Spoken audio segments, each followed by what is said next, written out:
Kaya namin po yung isa wala mo kasi. Ano ba yun? Sino ba nag-atas sa'yo na i-monitor mo yung mga ano? Tulad sa amin, monitor mo kami. Ha? Wala yun. Mga travel na yun. Dami yung ID oh. Tapos, tawag ano kayo.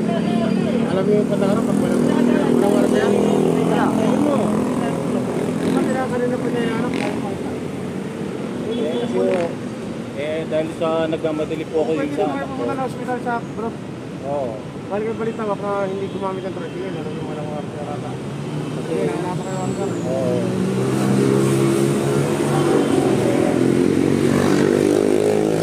Kasi anak ko na-opera sa dito sa may panganak sa Everest.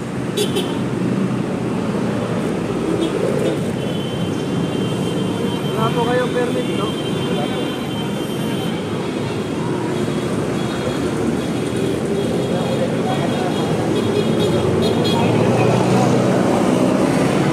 Wala po permit talaga, wala po permit. Pasok.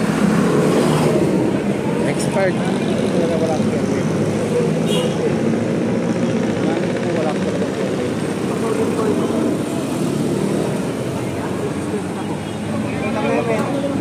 Nakatingin na lang.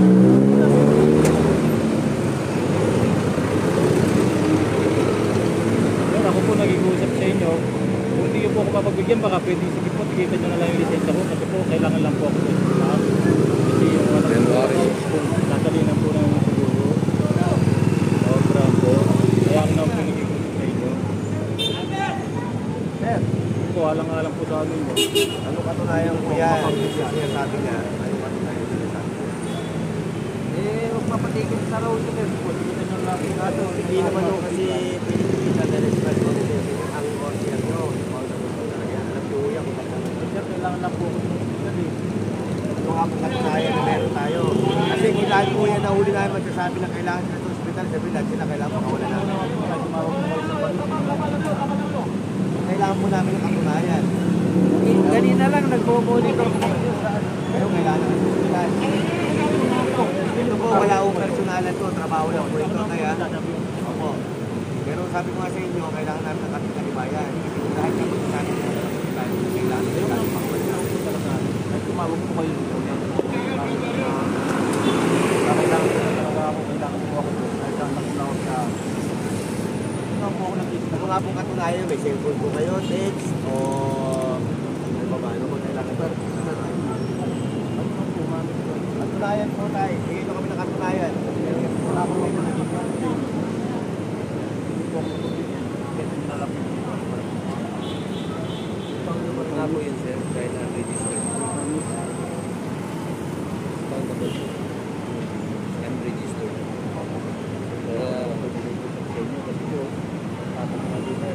Kanina ang kinakatwiran niya raw nagmo-monitor siya rito ng may mga violation, no? Na mga siguro tauhan ng gobyerno. Tapos ayun nung tatali na yun inaano niya naman na nasa hospital yung anak niya. So bahala na sila dyan. Tingnan na lang natin.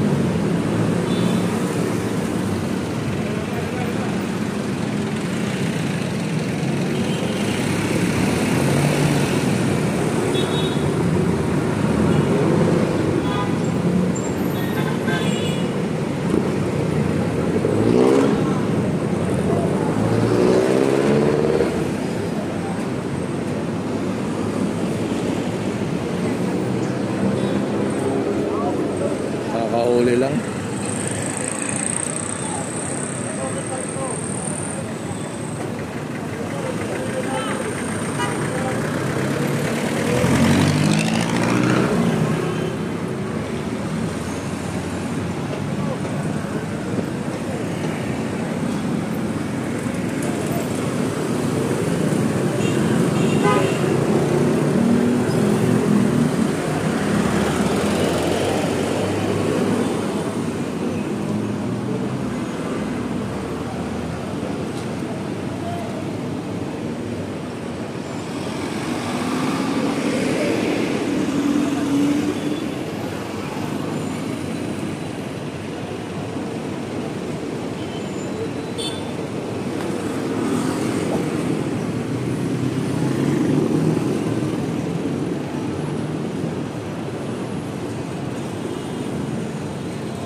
sabi niya nung una, nung nasita siya?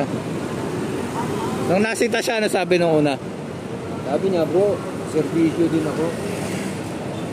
Inuutusan ako ng Camp Crame na monitor yung mga katiwalian dito sa Maynila. Camp Crame. Camp Crame daw. Dami niyang ID, hindi ko na nga Oo, apat na piraso yung ID niya. Ang hirap na tuloy paniwalaan kung totoo yung sinasabi niya rin, no? Oo. Sabi ko, inutusan ka ng Camp Crame na. Tapos yun, may DILG siya na ID. May ano na ID. 117. Mahirap na rin paniwalaan talaga. Type right. Lahat na yata ng organisasyon. Tapos bandang huli. Yung anak na, no? Anak na. Oo. Kung ako rin yung nasa nila, di ko alam kung maniniwala pa ako. Ano. Kasi kung ano na yung sinasabi.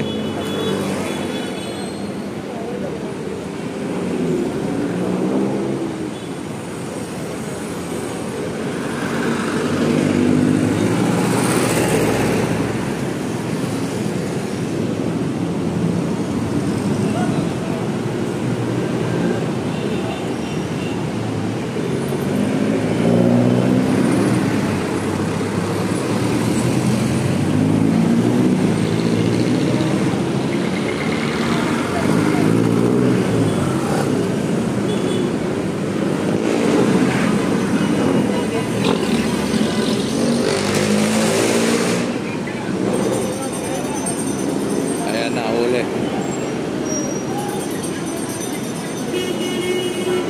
Say hi.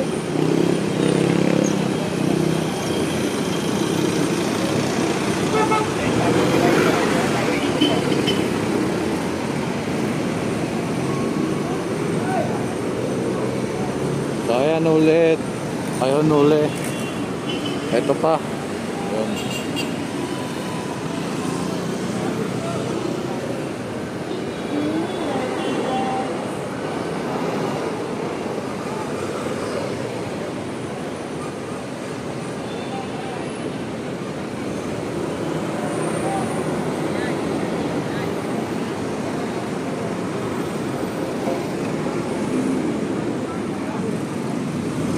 Vlog yan.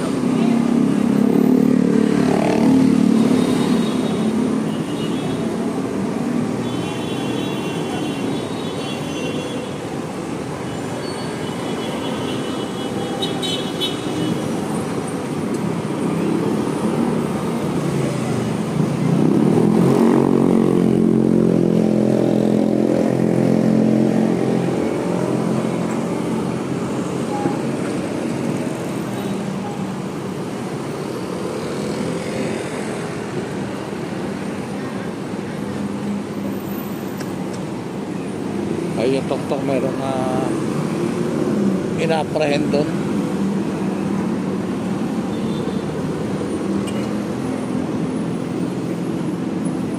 Ina-apprehend na tumatakbo pa.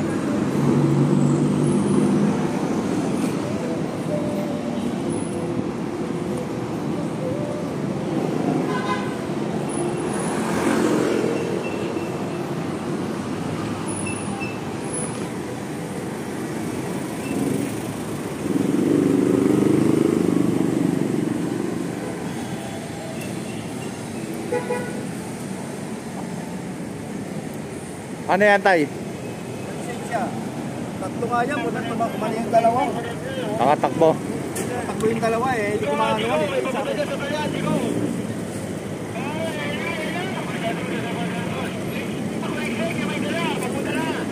Ayaw, wala ring lisensya yung tok-tok.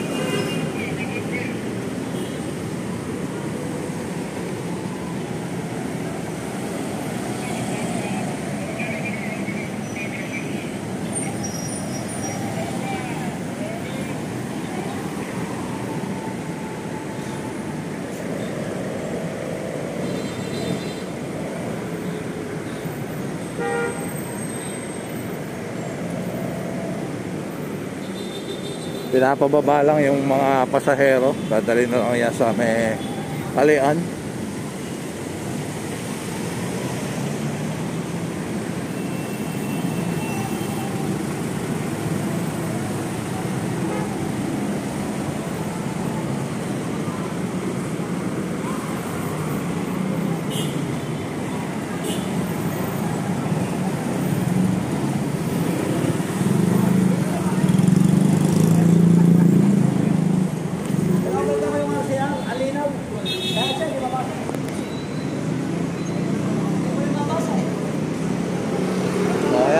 Let's go.